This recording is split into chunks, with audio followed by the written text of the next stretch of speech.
If you have already used previous versions of Jupyter, then you should know that Jupyter X is not just a regular update, but a whole new theme. Jupyter X is the next generation of Jupyter WordPress theme, and it's quite powerful.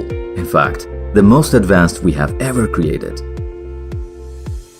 Jupyter X is just a new theme in addition to the good old Jupyter you were used to. You can always switch between these two themes quite safely. Classic Jupyter is not discontinued and it will be just as active and alive as before. We will release regular updates and provide quality support to all Jupyter customers, so no worries at all. All of your pages built by WPBakery Visual Composer can be exported automatically using Donut plugin in Jupyter X. But you need to redo things like headers, footers, sidebars, and theme options. If you have custom CSS or JavaScript, you should create them again too.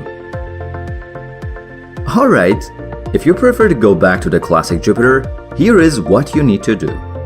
You can simply click on Appearance and then go to Themes. Now locate the old Jupyter in here and click on Activate button and done. But if you cannot find the old Jupyter in Themes page, it means you should install it first. You can do so by unzipping the Theme Forest downloaded package and then locate the Jupyter folder. Now, go back to Themes page under the Appearance and then upload the Jupyter zip file. Once it's uploaded, you just need to activate it.